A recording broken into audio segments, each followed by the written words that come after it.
Assalamualaikum warahmatullahi wabarakatuh.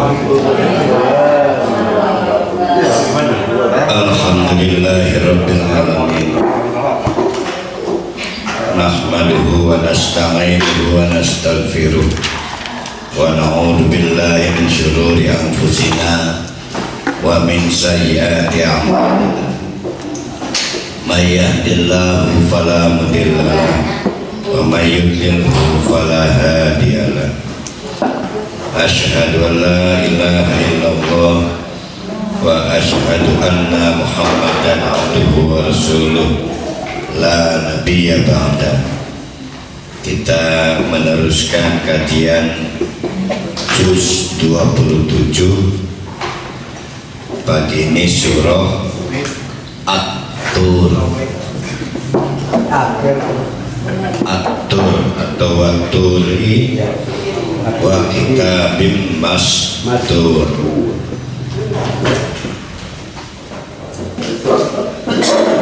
At-Tur adalah surah Makkiyah,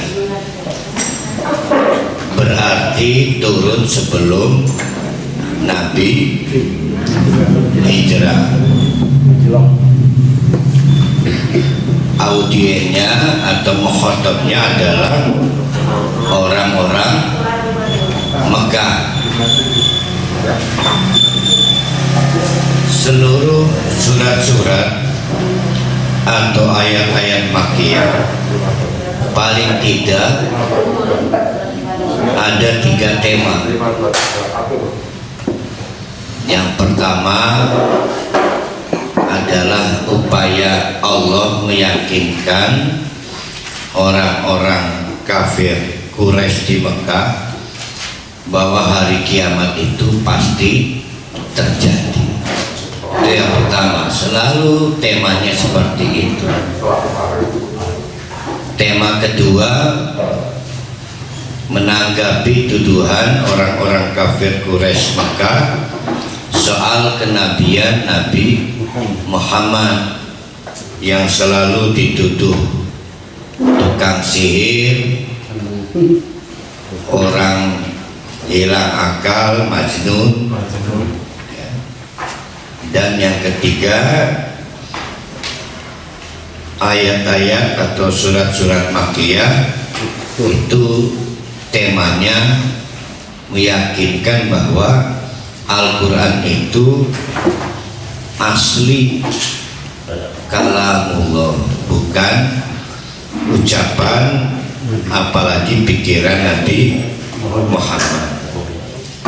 Nah, di surat At-Tur ini 3 tema itu terangkum.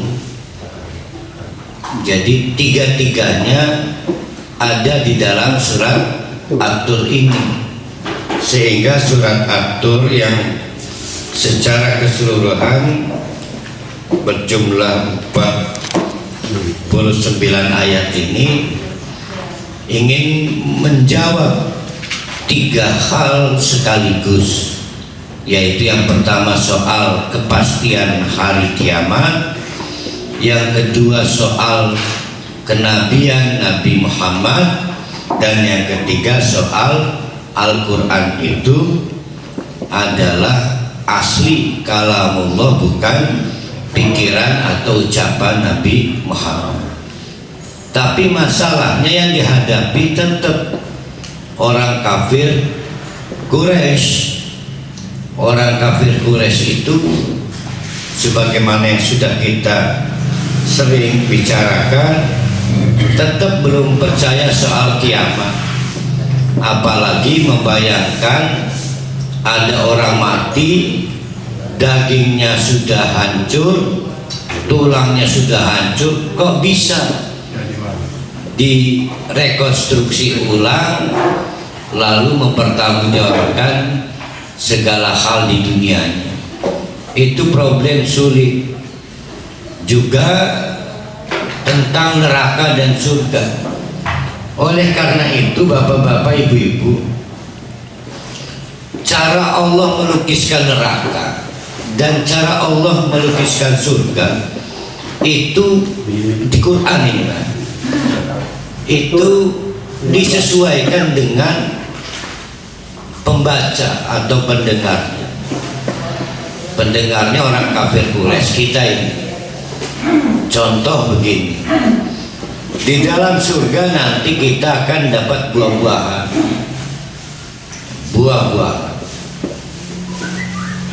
Apakah di surganya ada buah-buahan? Ada nggak? Ada. Maka dijawab oleh Allah, itu mirip-mirip. Nah ini penting, ini bantuan Allah untuk memahami. Contoh minuman, makanan, itu adalah nama-nama yang kita kenal di dunia. Tetapi sebagaimana ditegaskan oleh Allah, kahanan atau perkakas di surga itu adalah segala hal yang belum pernah kita lihat dan segala hal yang belum pernah kita dengar. Mungkin mirip buah-buahan, mungkin mirip makanan, mungkin mirip minuman. Begitupun tentang neraka, tentang api, apinya berkobar, menyala-nyala.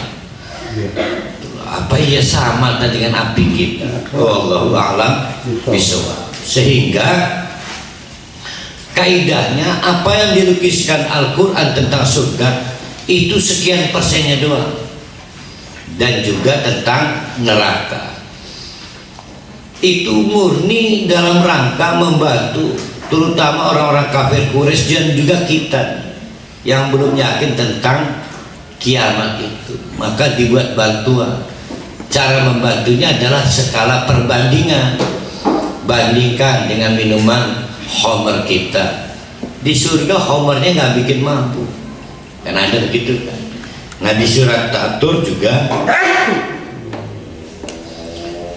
itu latar belakangnya. Mari kita baca ayat-ayat kita. Waktu. Nah ini kembali Allah bersumpah.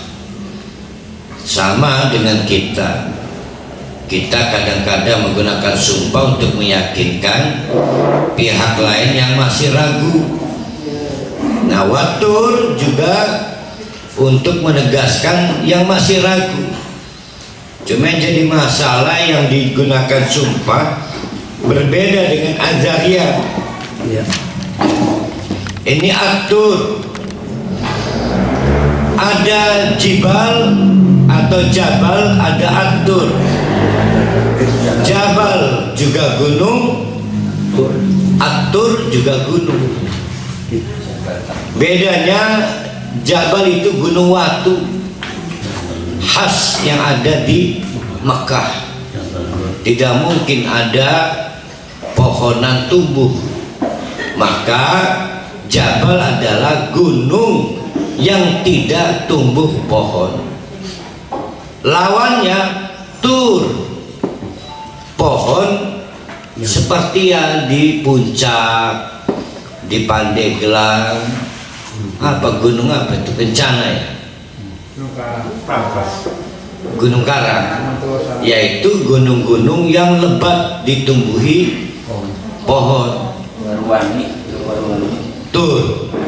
Maka orang Arab sebetulnya tidak punya bahasa asli tur, punya bahasa asli jabal, karena tidak ada gunung yang punya pohonan.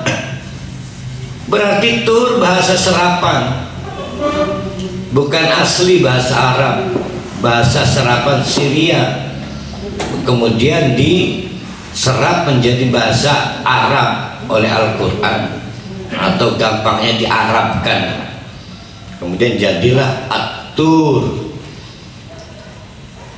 Berbeda pendapat para ulama, ini tur yang mana? Karena kalau di Mekah tidak ada, adanya di daerah-daerah Palestina. Maka para ulama, jumhur ulama bersepakat, yang dimaksud atur di sini bukan sembarang gunung yang ditumbuhi pohon lebat. Kalau memang yang dimaksud Tur itu sembarang, bisa di Gunung Kencana, Gunung Karang, tapi ini adalah gunung yang digunakan Allah untuk berbicara dengan Nabi Musa, dan digunakan pula oleh Allah untuk memberikan beberapa lembar Taurat kepada Nabi Musa. Berarti sama dengan watini wa zaitun, terus wa turi sini. Nah ini turi sini. Kita ambil gampangnya aja karena silang pendapatnya terlalu banyak, bahwa waktu Allah bersumpah tentang kehebatan gunung Tur yang digunakan Allah untuk mewisuda Nabi Musa. Boleh jadi sudah jadi dongeng oleh orang-orang Mekah, ya, sudah jadi pembicaraan. Sampai sejauh itu orang Mekah masih menganggap itu wow, luar biasa ya. Wow. Ya, luar biasa, hebat ya. Itu tentang Gunung Tur. Nanti kita akan sampai kepada kesimpulan itu nggak seberapa buat Allah kalau cuma soal Gunung Tur. Alam pikiran kita harus kembali ke orang-orang Mekah ya. Wa kitabim mastur, dan demi kitab mastur. Ini pakai to apa pakai ta ini? To. Bahasa Arabnya penggaris apa? Mistorotun. Lalu jadi bahasa sarapan mistar. Jidar medinding. Anda ke uang lagi melestet nunggu jidar. Mastur, kenapa mistorotun disebut penggaris? Karena menarik dari satu titik ke titik lain menjadi garis. Itu sama dengan menulis, walaupun berupa tarikan dari satu titik ke titik lain. Maka mastur artinya menulis, artinya ditulis. Ya, mistorotun itu selanjutnya disebut penggaris, padahal artinya menulis. Wa kitabim mastur, dan demi kitab mastur yang telah ditulis, dikaitkan dengan Tur, berarti maksudnya kitab Taurat. Itu sama, rupanya jadi bahan pembicaraan orang-orang di Mekah. Kenapa jadi pembicaraan? Yang deten Kamandemen ya, 10 perintah itu banyak versi. Ada yang mengatakan salah satunya fi raqin, karena ditulis di rok itu kulit. Jadi satu perintah ditulis di kulit, jadi satu. Datang lagi perintah lain ditulis lagi di kulit yang lain. Supaya menggabung, maka kulit yang satu dengan kulit yang lain dijahit sehingga panjang kulit-kulit itu. Pada saat dibuka, maka terbacalah itu ada 10 perintah. Fi raqin mansyurin, mansyur diwiak. Wiak apa? Dibuka. Kalau asal ngegulung, kalau digelar apa? Digelar. Mansyur digelar. Itu satu. Jadi bahan pembicaraan orang-orang Mekah menganggap wow. Maka jawabannya gampang. Tidak ada yang wow buat Allah. Nggak usah dikagumi. Itu sebenarnya kesanaran. Berarti sudah berapa sumpah yang dibikin itu? Yang pertama tentang bukit atau Gunung Tur, Yang kedua tentang bagaimana Taurat ditulis. Yang ketiga dilanjutkan, wallahu alam, ini bagaimana ini? Apakah juga jadi pembicaraan orang Mekah, yaitu tentang wal baitil ma'mur, yaitu tentang al-bait al-ma'mur. Kita ke al-bait dulu. Kenapa suatu gedung, building disebut bait? Mabit, apa mabit? Bermalam, yang mendatangkan ketenangan. Tidak bermalam kalau cekcok dengan istrinya, berarti tidak mabit. Yang disebut mabit itu orang damai di dalamnya. Maka bait itu berasal dari kata bata yabitu, artinya tenang, tenang dengan bermalam. Bait rumah yang mendatangkan ketenangan. Bait. Nah, di sini al-baitul ma'mur disepakati oleh para ulama, ini ada di atas sana, di langit, yaitu rumah yang mendatangkan ketenangan, al-ma'mur, yang disejahterakan oleh Allah. Di dalamnya setiap hari 70.000 malaikat datang dan tidak kembali lagi karena antri malaikat yang lain. Itu sudah bisa membuat kita menghitung sendiri. Berarti jumlah malaikat per harinya ada 70.000 kali jumlah harian. Berapa jumlah malaikat yang ada di alam raya itu? Sekurang-kurangnya dengan ukuran itu. Juga dijelaskan bahwa kalau suatu benda dijatuhkan dari Baitul Ma'mur lalu terkena hukum gravitasi, tegak lurus, maka itu persis jatuhnya di Baitullah, yaitu kita nyebutnya Al-Ka'bah. Sama bait juga, yang di dalamnya timbul ketenangan, timbul kedamaian, dan orang yang datang di dalamnya itu makmur. Sampai di situ Ka'bah itu Baitul. Nah, ketika Allah menggunakan kata wal baitil ma'mur, maka orang-orang Mekah tambah wow lagi. Pasti ini bukan sembarang building, sembarang gedung. Nabi sibuk menjelaskan kepada orang-orang kafir. Di antara dijelaskan di atas sana, tambah menantang pikiran orang kafir Quraisy. Kok bisa? Karena soal kiamat itu juga kok bisa. Sama dengan soal Al-Quran, kok kaya sajak tapi tidak bersajak. Kok bisa keluar dari mulut Nabi yang ummi? Semua kok bisa. Yang ujungnya ada yang percaya, ada yang tidak percaya. Wasaqfi mana ini? Wasaqfil marfu', dan demi langit al-marfu', yang kita tidak diperlihatkan tiangnya tapi jadi tinggi.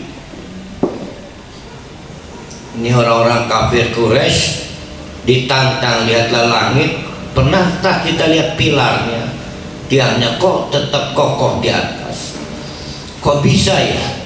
Sebelumnya soal langit soal biasa, yaitu langit itu bahkan kemudian disebut sebagai batas pandang. Tapi ketika diajak berpikir, itu langit kan material, kok bisa ya nggak kelihatan tiangnya?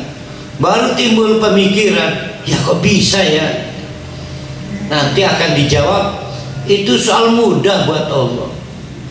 Maka soal kiamat adalah soal mudah. Memang untuk ibu-ibu, bapak-bapak yang sudah terlanjur percaya kiamat, nggak menarik. ya menarik. Tapi buat orang-orang kafir Quraisy ini menyita pikiran, menguras energi. Maka kalau kita pengen dapat kelezatan dari surat-surat pendek, kita seolah-olah alam berpikirnya orang Mekah dulu yang masih belum paham, termasuk soal bagaimana langit itu ditinggikan, juga soal misalnya wal bahri al masjur, laut yang al masjur, di bawahnya ada api. Pengetahuan orang Mekah larinya ke Laut Merah. Konon sekarang tahun 2020,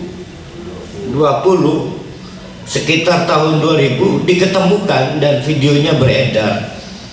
Ada laut, di bawahnya ada apinya, ada laut lagi, semacam lapisan-lapisan bumi.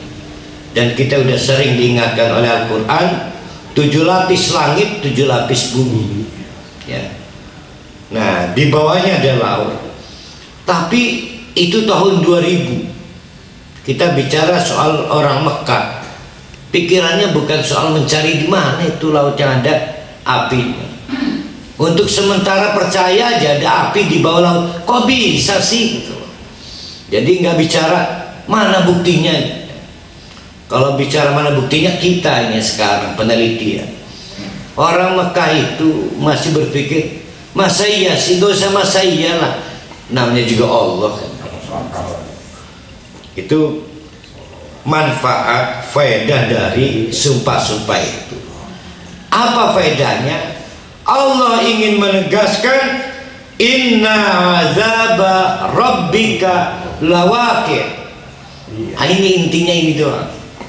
Ketahuilah, apapun yang kalian merasa bingung tentang kejadian Nabi Musa di Gunung Tur, tentang kitab Taurat yang begitu hebat, ditulis di atas kulit-kulit, dirangkai satu kulit dengan kulit yang lain, dibuka dan menimbulkan pesona itu.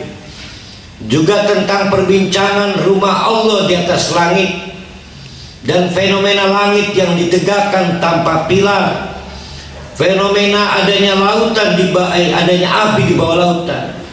Itu adalah hal mudah, sama mudahnya dengan inna azaba rabbika lawaqi'. Sama mudahnya dengan Allah akan membuktikan adanya azab nanti. Nah, itu orang Mekah dibawa lari ke situ. Ujung-ujungnya Allah menginginkan orang Mekah fokus serius tentang adanya kewajiban bertanggung jawab terhadap apapun yang dilakukan di dunia. Inna adzaba rabbika lawaqi', bahwa sesungguhnya azab, tapi pakai rabbika. Ingat, bukan azab Allah nih. Orang Mekah diajak berpikir menyelami arti frasa rabbika. Seperti ibunya mengasuh anaknya, ayahnya menghidupi anaknya, maka semarah-marahnya ibu pada anak adalah bentuk kasih sayang. Maka ketika digunakan frasa rabbika, ini memberi kabar gembira sekaligus kepada orang Mekah bahwa azab Allah ini dalam rangka kasih sayang kepada orang Mekah. Kalau nurut, maka azab berhenti. Inna azaba rabbika lawaqi' ma lahu min dafi'. Ada ayat yang mirip. Bagi Allah tidak ada pencegah, penghalang, karena kun fayakun. Di sini ada min. Kita ulangi. Pada dasarnya bahasa Arab tidak membutuhkan min. Sudah selesai tanpa min. Contoh, malah dafi', untuk terjadinya kiamat, malah tidak ada dafi', pencegah, penghalang. Tapi oleh Allah di dalam surat At-Tur diimbuhi min. Nah, ini sehingga menjadikan artinya lebih spesifik. Malah tidak ada bagi Allah dalam rangka mewujudkan hari pembalasan itu min satupun. Ya, dafir. Kalau paham bahasa Arab ketemu minnya. Min dafir satupun. Tidak ada. Artinya pasti terjadi. 100% tidak akan meleset. Itu manfaat penggunaan min.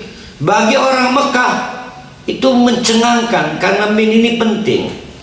Menunjukkan tidak ada yang bisa menghalangi kalau Allah sudah berkehendak. Kapan itu? Yauma, pada hari itu, tamuru, pepelayon. Pepelayon apa itu? Lari. Apa? Berlari ya? Berlarian. As-sama'u murun, dengan sebenar-benarnya. Berarti langitnya yang piraku Melayu ya. Apa ya? Langit pelayon. Ya, apa yang lebih mengerikan apa? Bergoncang. Tamuru itu artinya bergoncang, kan aslinya pelayan, bergerak. Watasiru, dan berjalanlah al-jibalu. Nah, ini jibal nih, berarti gunung batu, keras, kokoh, tidak mungkin bergerak sesenti sekalipun. Tapi oleh At-Tur dilukiskan watasiru, berjalan, al-jibalu sayron, dengan cepat. Saking terjadi guncangan kerasnya. Bagi kita lagi-lagi terasa garing, tapi bagi orang Mekah menakutkan. Karena gunung dalam keseharian, panorama pandangan orang Mekah itu sesuatu yang kokoh dan gak bisa bergerak. Gunung batu. Sekarang secara metafor oleh Al-Quran dilukiskan bisa bergerak, bahkan sayron, dengan cepat. Dan ini menakutkan buat orang Mekah, Quraisy. Buat kita masih melungu, bingung gitu ya, karena kita tidak mengalami panorama seperti itu.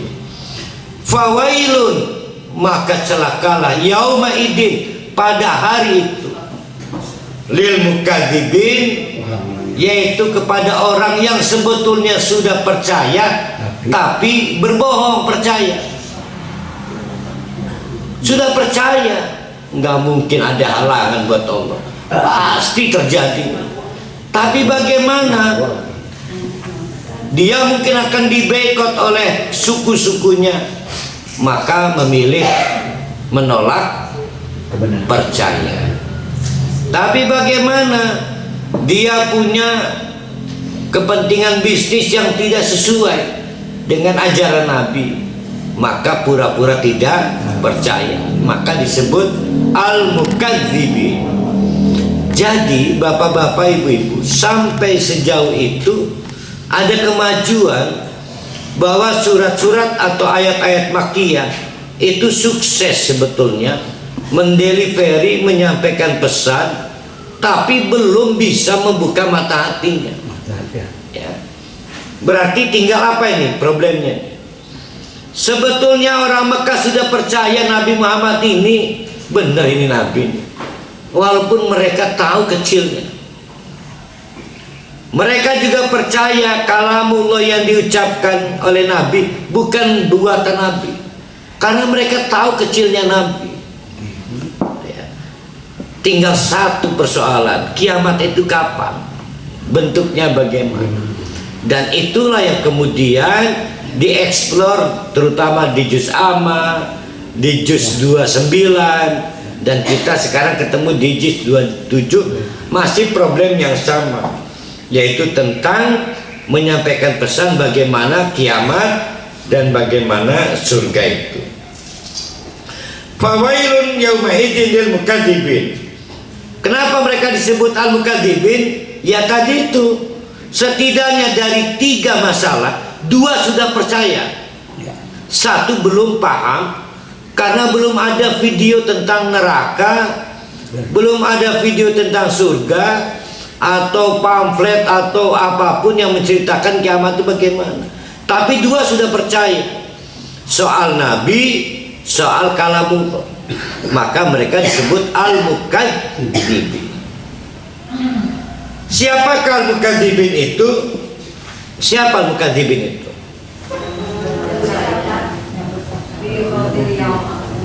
Yaitu alladzina hum, orang yang fi haudin.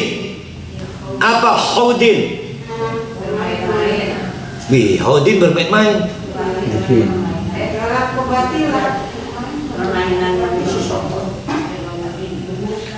Haud itu kolam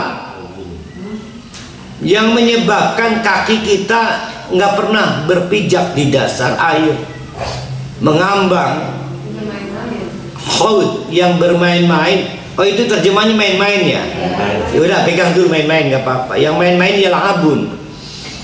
Haud itu kolam berisi air.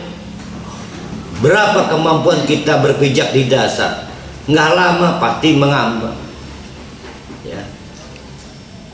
Sekuat tenaga menolak tentang kabar atau pesan Allah tentang kiamat, akhirnya ngambang juga. Kita ini ngambang. Sekuat tenaga lah, Allah maha pemaaf, terus bermaksiat, sebenarnya ngambang kita ini. Tebak-tebak manggis. Dan orang-orang Mekah itu fi haudin, ngambang. Dia nggak punya referensi dari siapa coba? Wong kiainya nggak ada, ulamanya nggak ada. Nah, yang menarik kata yal'abun, kita nerjemahkan main-main ya. Ada la'ibun, ada lahwun. La'ibun artinya bukan main-main. Apa kan bocah cilik lamun ngiler kan disebutnya apa ya? Apa tadi? Ngeces. Berarti ada iler di bibir, mulut, keluar, tidak pada tempatnya. Nah, ya. Nah, liur tempatnya di mana? Di mulut, tapi tidak pada tempatnya, yaitu di bagian luar, maka disebut luar. Nah, orang melakukan sesuatu tidak pada tempatnya, itu disebut dengan laibun. Itu maksudnya ya. Sama dengan iler, tidak pada tempatnya. Bocah cilik keces kan disebut luar. Jadi laibun itu bukan bermain, karena bermain ada nilai positifnya. Laibun adalah yal'abun, menyelenggarakan suatu aksi yang tidak pada tempatnya. Gali wis dawuh dolanan layang-layang. Ayo wis dawuh apa? Dawuh peranti di pasar kan. Iya, apa ya? Sudah dewasa masih main layang-layang. Itu padahal serius mainnya, disebut yal'abu. Atau bisa diartikan dia meninggalkan sesuatu yang penting. Itu yal'abun ya, mengerjakan sesuatu yang tidak punya manfaat. Kalau lahun sama artinya bermain-main juga. Lebih parah, lahun di atasnya. Mesti ada orang, ini jam berapa? Jam adzan duhur. Mesti ini salat, iku malah mengerjakan yang lain. Jadi meninggalkan sesuatu yang penting dengan cara mengerjakan sesuatu yang tidak penting. Itu namanya lahu. Nah di sini orang-orang kafir Quraisy yang sudah meyakini Nabi Muhammad itu memang nggak bisa kebantah. Muhammad itu Nabi. Dan kalamullahnya benar, kalamullah bukan berbisa Nabi Muhammad. Tapi ini nih soal kiamat benar nggak ya? Mereka berusaha mencari cara menolak ajaran-ajaran Nabi Muhammad. Itu disebut oleh Allah fi haudin, ngambang, karena tidak ada referensinya. Yal'abun, dan mengerjakan sesuatu yang sia-sia, tidak pada tempatnya. Kok tidak pada tempatnya? Karena tempatnya orang-orang kafir Quraisy itu cepetan bertaubat, bukan mendebat Rasulullah, bukan membicarakan kok ini bagaimana gitu.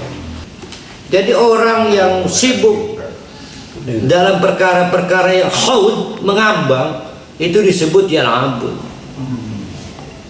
Pokoknya yang jere-jere kiai, nabinya nggak menyelenggarakan, dalamnya haud, ngambang doang. Maka hukumnya bukan amal soleh, hukumnya yal'abun, kayak ngiler, tidak pada tempatnya. Bukan ngiler, tadi apa tadi? Ngeces. Sudah mengacai.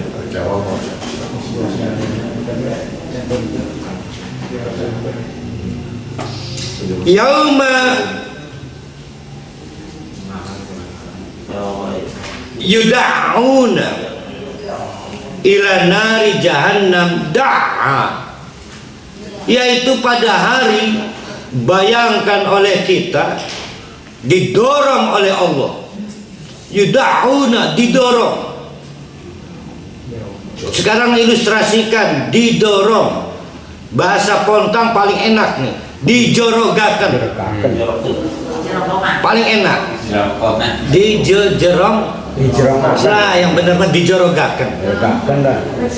Berarti posisi si orang ini persis di depan neraka. Yang mendorong nggak jauh, bersentuhan badan. Ya, itu ilustrasinya. Dijorogakan. Iya, Gari. Maka kata Allah, hadihi ikike, ini nih, bukan dalika, bukan itu, karena itu jauh. Hadihi ikike, ini nih, an-naru lati kuntum biha tukadzibun. Soal neraka yang dulu kalian memperolok-olok, berusaha mendustakan. Ini nih, ya Allah, di depan neraka, dijorogakan. Bahasanya apa itu yang paling pas itu? Iya, lamun di depannya jurang, para di jongkongan. Lah iya, apa bahasa Indonesia yang pas? Didorong kurang sadis. Oh si sadis bahasa Jawa di jongkongan. Kurang dapat feel-nya. Itu maksud ya Sunda pasti dapat. Kalau didorong kurang dapat feel-nya. Ini soal orang yang ya Allah tidak ada maaf, tidak ada krunya lainnya. Iya, sepadan di jongkongan itu apa? Ya Allah kasihan amat ya. Badan kertas ya. Dikusur kaki.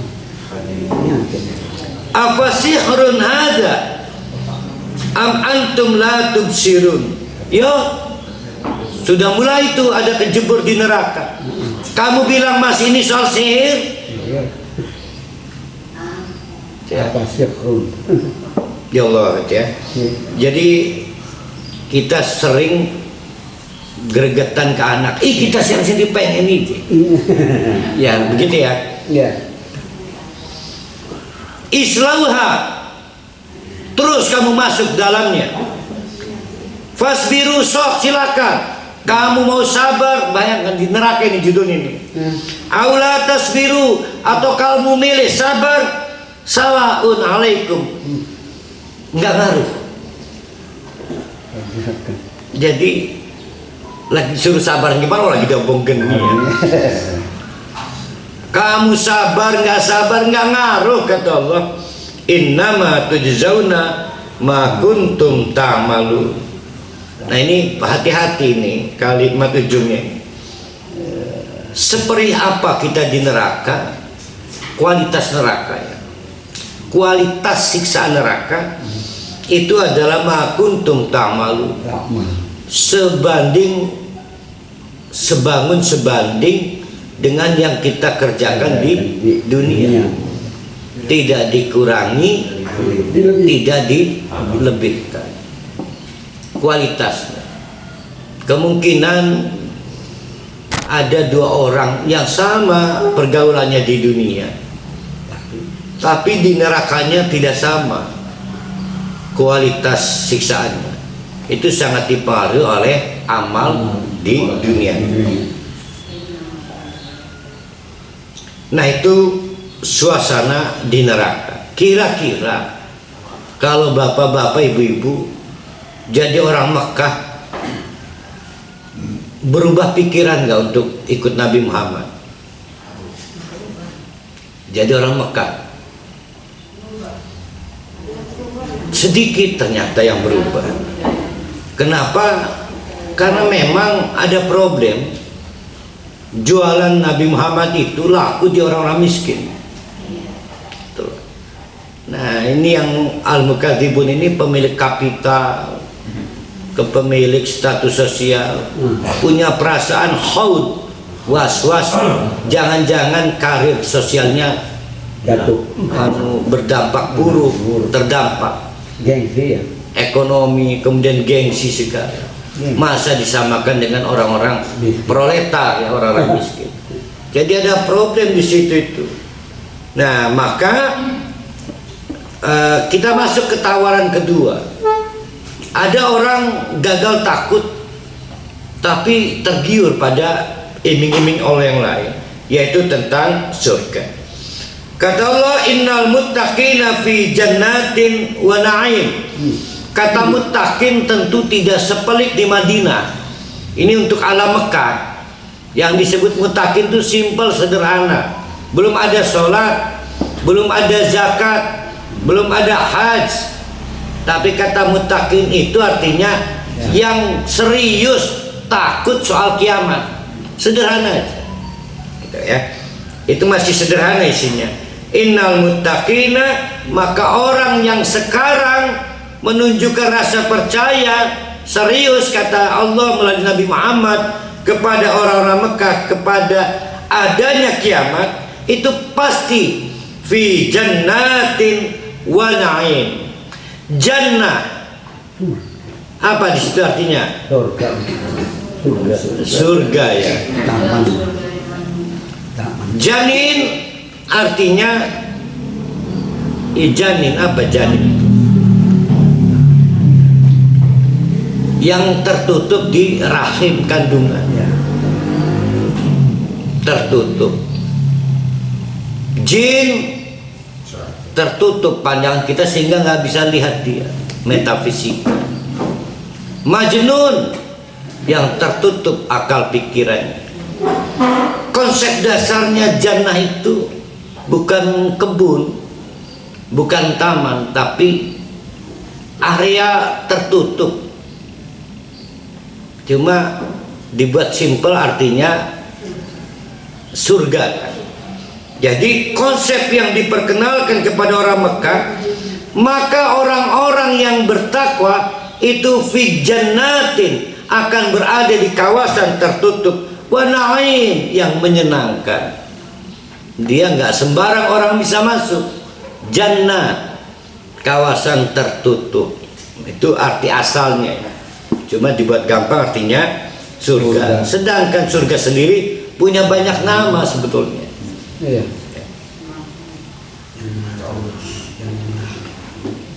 Allah berusaha memberi semangat kepada orang-orang Mekah yang tertarik pengen masuk di kawasan tertutup itu.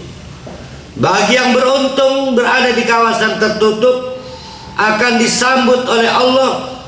Allah akan berbicara, fakihina, ayo bersukaria, ayo bersukaria. Perhatikan ada ba di situ. Fakihina berarti sudah di dalam surga belum ini? Masih di luar apa sudah di dalam? Sudah di dalam. Begitu kita ada di dalam surga, problemnya jadi berbeda. Problemnya adalah bima atahum rabbuhum.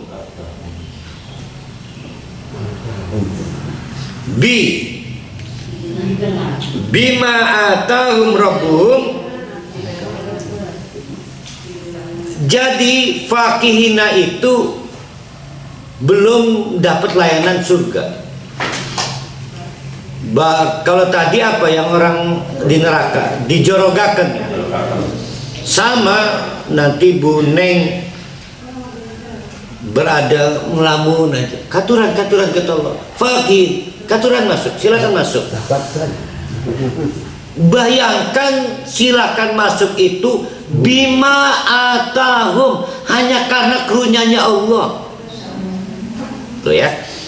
Perhatikan di situ bima atahum rabbuhum. Amal kita nggak bisa ngantarkan kita masuk surga. Itu semua bima atahum rabbuhum.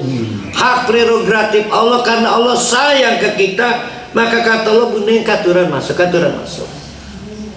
Itu namanya bima atahum. Maka dikatakan oleh Allah wa waqahum. Untung aja kata Allah, buneng bahwa kohum, kamu diselamatkan adzabal jahim. Nah itu, untung aja diselamatkan.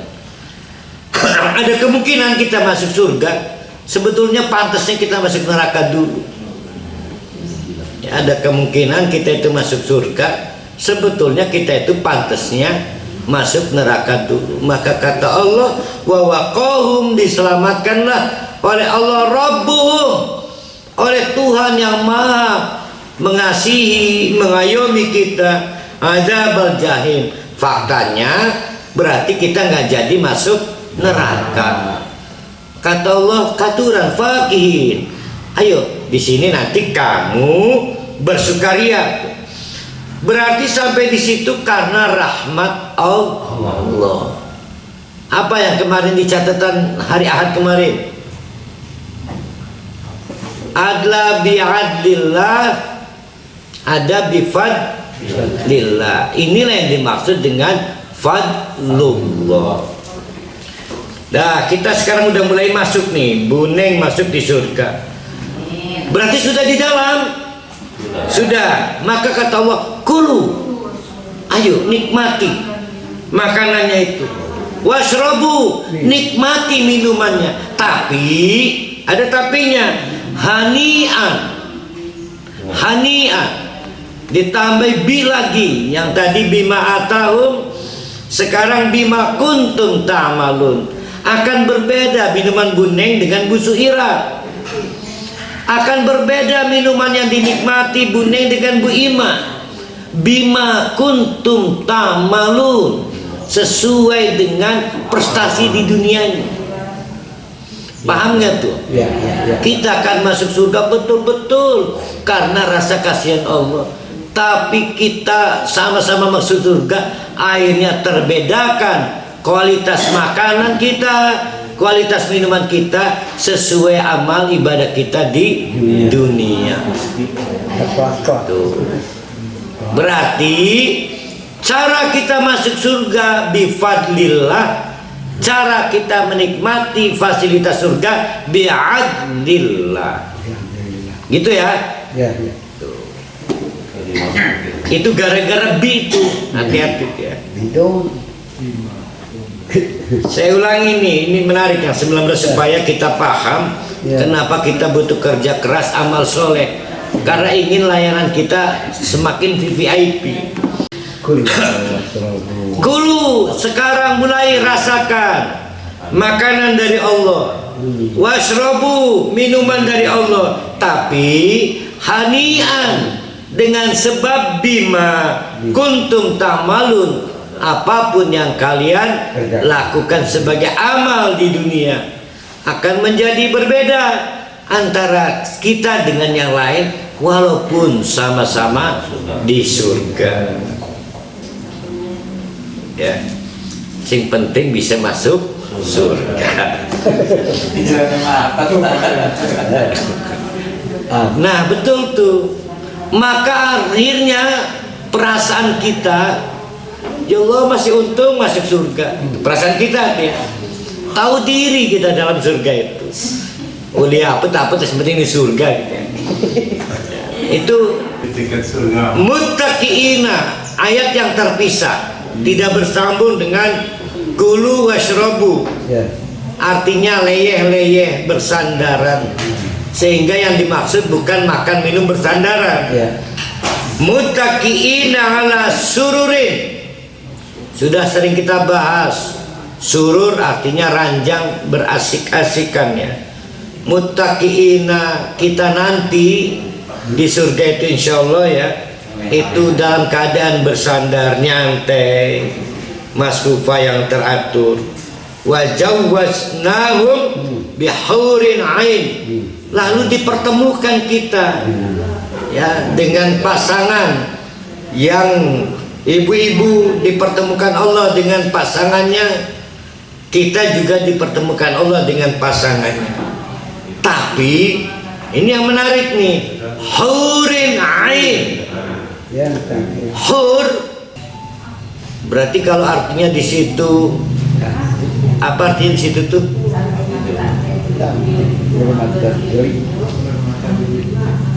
Cantik. Berarti bisa lelaki bisa perempuan nih. Cantik. Haurun, Ya. orang yang menarik matanya. Bagian hitamnya sangat hitam, Indah. bagian putihnya sangat putih.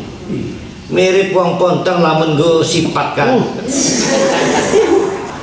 Nah itu hur. Ain itu artinya di situ mata ya. Ya. Arti asalnya ini ain. Ini kan kita memahami orang Mekah nih. Ini yang dihadapi orang Mekah waktu itu. Sehingga ain di sini artinya adalah bisa lebar, bisa sempit. Bermata lebar, bermata sempit. Tergantung selera kita. Kalau seleranya pengen yang Korea-Koreaan, maka oleh Allah Parian akan dipertemukan dengan pasangan yang dari Korea. Itu ain namanya. Saya sama Korea ayu, Uzbekistan ayu. Uzbekistan tuh. Azerbaijan. Jadi Allah Maha tahu kepengenan kita apa. Maha tahu, datang. Sehingga berakhirlah perdebatan. Kalau ahli surga itu perempuan dapat siapa? Semua dipertemukan. Namun sekarang ada logika begini. Ini ada pemikiran. Lelaki itu setelah menikahi istri masih punya kemauan menikah lagi. Ya. Ya. Bukan sadis, bukan kejam, itu fitrahnya. Tapi ibu-ibu sekali dikawin dan dicerai, hilang keinginannya untuk mencari lagi. Begitulah di surga. Ibu-ibu sudah bahagia tanpa bidadari. Itulah di surga begitu itu ya.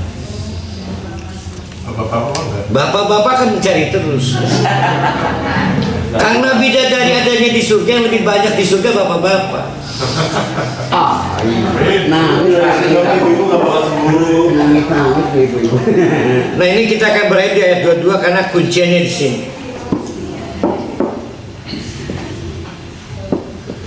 Walladzina amanu, dan Allah menjelaskan kepada orang-orang Mekah cara simpel masuk surga.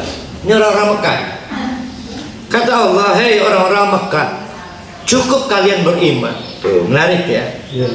Walladzina amanu, dan siapapun di antara kalian yang beriman, wattaba'athum, dan mengikut sertakan durriyatuhum,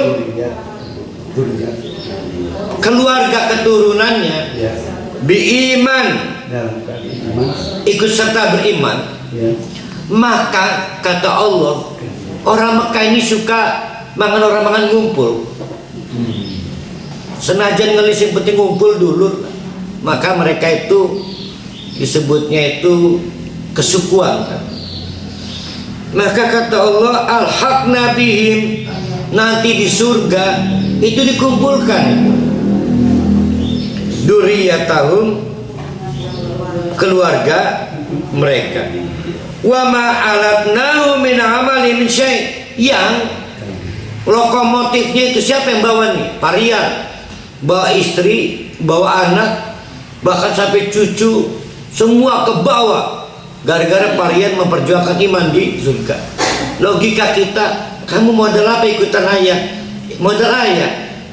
Berarti yang punya amal siapa? Ayahnya. Kata Allah, wa mana tadi itu? Alatnahu min amalihi min syai'. Itu nggak dikurangi sedikit pun potensi amal Parian. Sekarang kita buat logika. Parian divonis masuk surga. Iya ya.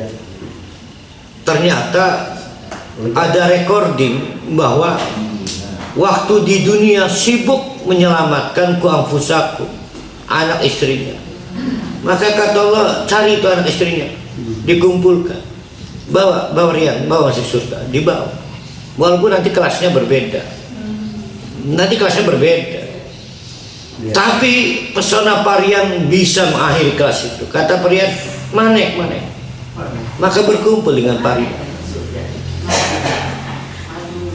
Itu satu sisi ya, bahwa sukses story kita adalah kalau kita dikumpulkan oleh Allah di surga dengan pengaruh kuat siapa leadernya. Ya. Jangan sampai leadernya istri disinakan dong kok. Kita dari mana? Tapi yang paling mengharukan, ada orang tua amalannya biasa, diceritakan dalam hadis anaknya hafal Quran. Ya kan ada kisahnya kan. Ya. Ternyata leadernya anaknya dikumpulkan itu oleh anaknya dengan hafalan Qurannya. Itu kan ada kisah ya, yang inspiratif seperti itu. Tapi ngisi naken lah. Udah waktu anak.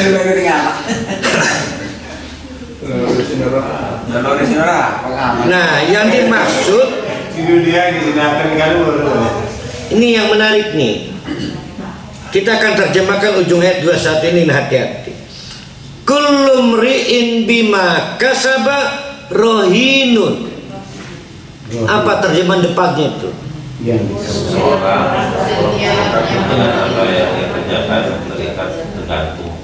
Oh, ada terikatnya. Rohinun itu artinya tergadai. Kullu mauludin murtahanun an rohi natihi fariku rohinatahu bil aqiqah. Setiap anak itu tergadai, fariku maka bebaskanlah gadaiannya dengan aqiqah. Itu hadis. Nah, rohinun itu tergadai.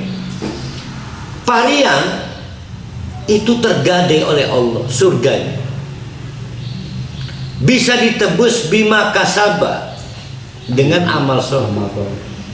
Tuh berarti pada waktu kita melakukan amal soleh, niat nebus gadea,